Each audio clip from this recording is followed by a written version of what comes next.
Bienvenidos a una nueva ponencia de Oye, de oportunidades y estrategias. En esta ocasión estamos con vosotros para trabajar el arte de contar las cosas. La verdad es que esta ponencia nació en su día como una necesidad de cubrir una parte de la comunicación en la que normalmente no solemos reparar. Generalmente nuestros clientes nos solicitaban mucho acerca de comunicación no verbal, nos pedían que explicáramos cómo era la mirada, el movimiento de las manos, del cuerpo, etc. Y trabajamos desde hace muchos años esa parte de la comunicación.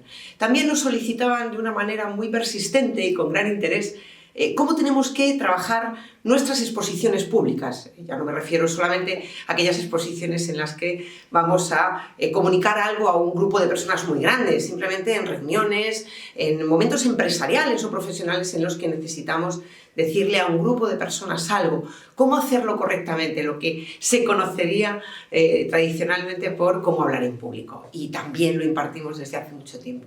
Pero aún así queríamos cerrar el círculo alrededor de la comunicación y nos parecía que faltaba una parte que es muy interesante y que quizá normalmente no solemos reparar.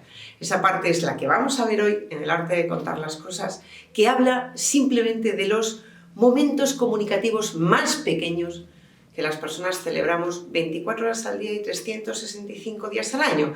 Esas comunicaciones que no preparamos, esas comunicaciones en las que no reparamos normalmente y que, sin embargo, dejan una huella o una impronta absolutamente espectacular en la gente de nuestro entorno, igual que nuestro entorno nos deja huellas e improntas a través de esa comunicación pequeña que aparentemente no se produce. De esto vamos a hablar en el arte de contar las cosas, de esta parte de la comunicación que habitualmente no solemos trabajar o en la que no solemos caer cuando hablamos de comunicación. La verdad es que es imposible imaginarse un mundo completamente en silencio. Incluso ahora que os tengo detrás de la cámara, sin hablar, sin decir absolutamente nada, estáis comunicando muchísimas cosas. Con vuestra posición, con vuestra manera de tener los brazos, con vuestra forma de apoyar las manos en la cara, con esa posición que a veces es relajada en la silla, en otras es de tensión. Con eso estáis ya comunicando. Vuestro entorno comunica, vuestra mesa de trabajo, lo que tenéis detrás comunica, vuestro aspecto, vuestra ropa comunica. Y no podemos evitar, los seres humanos, percibir constantemente esos impactos de los demás que en definitiva lo que hacen es dejarnos una huella en el cerebro que probablemente, si a mí dentro de unos días me preguntaran acerca de alguno de vosotros, podría probablemente emitir un juicio que quizás estuviera equivocado, pero está claro que alguna impronta o alguna huella me estáis dejando incluso aparentemente en silencio. Por lo tanto, nosotros pensamos en Oye que el silencio absoluto no existe. La idea de que estamos callados y por lo tanto permanecemos en silencio y no comunicamos no existe para nosotros. Estamos constantemente comunicando, por lo tanto no existe un mundo completamente en silencio. De hecho, basado en estas pequeñas conversaciones que yo os digo que mantenemos incluso cuando estamos callados, con nuestros gestos o con nuestro aspecto, o con nuestra manera de caminar o con nuestra manera de acercarnos a los demás, en todo momento estamos comunicando y en realidad lo que cada uno de nosotros somos, da igual la edad que tengamos, da igual a lo que nos dediquemos, lo que cada uno de nosotros somos en este momento en concreto en el que estamos aquí en esta emisión virtual, lo que cada uno de nosotros somos está conformado por las conversaciones que hemos mantenido a lo largo de la vida. Voy a poneros un ejemplo para que entendáis a lo que me refiero. Bueno, todos hemos tenido, y si no sería una pena, ¿no? Todos hemos tenido la oportunidad de vivir una gran historia de amor. Esa historia de amor en la que vas viendo a alguien que te seduce, que te gusta, que te atrae, y se producen en esos primeros momentos miradas furtivas, miradas que incluso se esconden con la intención de captar esa imagen de la persona que queremos, pero de que no nos vea a nosotros. Se produce ya un acto de comunicación que deja una huella en esa otra persona y que probablemente esa persona recoja o con agrado o con desagrado. Es algo quizá demasiado evidente, pero si no hubiéramos emitido esos actos de comunicación tan pequeños en aquellos momentos, probablemente esa persona de la que nos habíamos enamorado no sabría que lo estábamos. De hecho, por eso pensamos que todas esas pequeñas conversaciones, incluso silenciosas, que mantenemos han definido muchos de los aspectos que se producen en nuestra vida actual.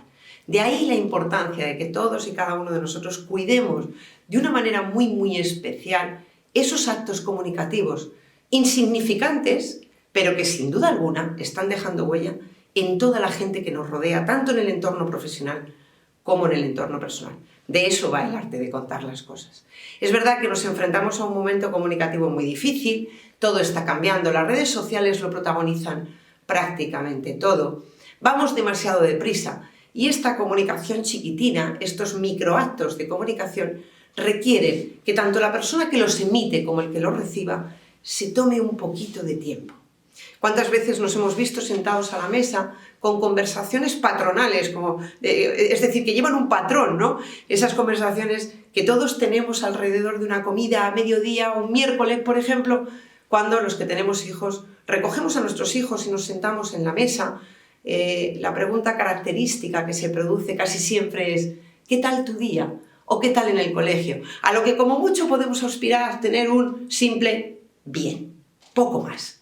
Y la comunicación queda interrumpida. Esos pequeños actos, tanto con la palabra como sin la palabra, verbales, gestuales, etcétera, etcétera, son los que aquí tenemos que cuidar. Y necesitan un poquito de pausa. Necesitan que paremos, necesitan que nos observemos, necesitan que observemos la reacción que provocamos en los demás y también qué reacción provocan los demás en nosotros con su manera de comunicar. De ahí que este mundo que va excesivamente deprisa no sea el mejor para cultivar el arte de contar las cosas, para cultivar el arte de contar esas microhistorias. Estamos constantemente usando las redes sociales, que es algo maravilloso, es una herramienta absolutamente espectacular, pero nos quitan personalización de la comunicación. Es muy fácil ponerse en una red social y hacer un comentario en cualquiera de ellas sin obtener el feedback personal de tener a alguien enfrente que emita un gesto en un momento determinado raro o que marque su disgusto en su expresión facial. No lo tenemos. A través de las redes sociales lanzamos esos mensajes en muchas ocasiones en las que no tenemos esa recepción de mensajes por parte de los demás y los demás tampoco tienen o no tienen la comunicación completa que nosotros podíamos emitir. Yo siempre digo que alguien que me felicita por teléfono es alguien que me quiere, alguien que me felicita por WhatsApp es alguien que me quiere, pero un poco menos. Alguien que me felicita por las redes sociales es alguien a quien le importo relativamente poco. Es más probablemente un acto de cumplir con ese evento en mi vida, ese evento vital, que realmente un interés. Creo que es necesario que levantemos el teléfono. Creo que es necesario que determinados actos de comunicación pequeños los hagamos en persona. Creo que es necesario que nos toquemos, que nos veamos, que contactemos visualmente. Y es algo que con las redes sociales no estamos haciendo. Porque además todo nuestro mundo se ha transformado y ahora una imagen vale más que 1000 palabras. Es mucho más interesante ver a la gente donde viaja, donde cena, donde come, con quién se acuesta, a qué hora. Es mucho más interesante, mucho más impactante, casi que cualquier texto que en una red social podamos poner. De tal forma que nuestro mundo se ha transformado en un mundo con cierto, me vais a permitir, cierto tono de falsificación de las cosas, de impermeabilización de la realidad, ¿no? De tal manera que en muchas ocasiones vemos parejas perfectas, viajes maravillosos, gente que está todo el día saliendo, gente que está todo el día comiendo, cenando en lugares estupendos, cuando la realidad no es esa. Pero esa es la imagen que trasciende de nosotros, esa es la imagen que quizá proyectamos incluso en las empresas, esa es la imagen que queremos proyectar de nuestro negocio, ser un negocio solvente, serio, al mismo tiempo en vanguardia, y realmente luego a veces nos damos de bruces con la realidad y la realidad no es esa, a pesar de que nuestra intención pasa por comunicar esto así. El problema no lo tenemos solo los adultos, lo tienen también nuestros jóvenes. Esas nuevas generaciones que vienen por detrás y que han perdido la capacidad de comunicarse en persona.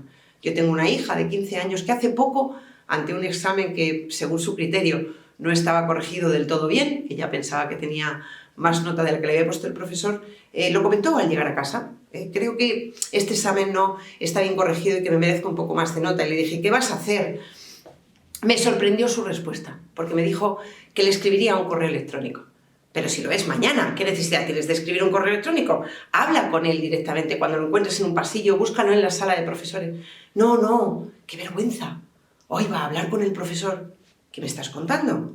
¿Qué me estás contando? Resulta que ellos prefieren hacer las comunicaciones a través del correo electrónico, piensan que son comunicaciones más asépticas, es decir, que hay un riesgo inferior porque no se enfrentan a la comunicación personal, porque no se ven, porque no tienen que responder y sin embargo el riesgo es muy alto. El riesgo de no expresarse correctamente, el riesgo de hacer algún comentario y no apoyar ese comentario en una determinada línea con tus gestos, es una gran pérdida para mí. Pero nuestros jóvenes se están acostumbrando a que la mejor manera de comunicarse es esta. Y yo pienso que esto va en contra de ese arte que tenemos que cultivar a la hora de comunicar las cosas o de hablar. Todos nos hemos acostumbrado a la inmediatez. Dejar a alguien en el WhatsApp con 2 tics en azul es casi peor que pegarle y no contestarle de manera inmediata. Nos hemos acostumbrado a que un correo electrónico se contesta en un plazo de tiempo extremadamente corto. Por supuesto, el WhatsApp ni lo cuento. Nos hemos acostumbrado a que todo tiene que ser para allá. Y el arte de comunicación, el arte de las pequeñas cosas, pasa por acordarnos de que muchos de nosotros, aquellos que pasamos de los 35, 40, yo todavía paso más, incluso de los 45, en su día escribimos cartas. Y estas cartas se escribían con un mimo especial, se ponía un mensaje maravilloso, agradable para alguien, se enviaba la carta, tardaba 4 o 5 días en llegar la carta según el destino al que fuera esa misiva, y luego además tenías que esperar a que la persona cogiera la carta, la leyera y volviera a remitírtela de nuevo en esa contestación que tú estabas esperando, casi tamborileando con los dedos, tremendamente nervioso, y habían pasado semanas. Esa inmediatez nuestra de otras generaciones que podía pasar por esperar una respuesta 2 semanas, ahora se ha convertido en minutos. Y la comunicación no requiere minutos, requiere tiempo, no sé cuánto. No sé medir cuánto tiempo, pero requiere observación y requiere sobre todo analizar qué tipo de impronta o de huella estamos dejando nosotros en cualquier comunicación que efectuamos. Qué tipo de huella estamos dejando nosotros cuando, por ejemplo, vamos a comprar el pan y entramos por la puerta y le decimos a la persona que habitualmente nos sirve el pan o nos lo vende: buenos días, ¿me das una barra de pan? Muchas gracias, hasta luego. Es una comunicación correcta, es una comunicación amable, es una comunicación adecuada, pero deja una impronta de ti, diferente a la que dejaría si entrábamos por la puerta y dijéramos: buenos días, ¿qué pasa? Qué bien huele a pan en tu tienda, qué gusto da entrar aquí, anda, dame una barrita de esas que tienes tostadita que me gusta llevarle, ¡jo, qué bien! Esta está ideal, muchísimas gracias por todo, mañana nos vemos, hasta luego. Bueno, cada uno que escoja cómo hace esos microactos de comunicación, pero la impronta que se lleva esa persona que nos vende el pan, simplemente deciros que es diferente. Diferente en el primer caso que en el segundo. ¿Hemos hecho una comunicación adecuada? ¿Hemos trabajado nuestra microcomunicación de manera adecuada en ambos casos? Sí, ambas son educadas, ambas son amables, etc. Pero está claro que dejaréis una impronta diferente. Y también dependerá de cómo sea el que te vende el pan, porque lo mismo prefiere esa primera forma de hacer las cosas que esa segunda. Pero en cualquier caso, insistiros en que la huella que dejaréis en un caso o en otro será completamente distinta. Por eso yo vengo a pediros desde nuestro conocimiento que mimemos mucho esos pequeños actos de comunicación.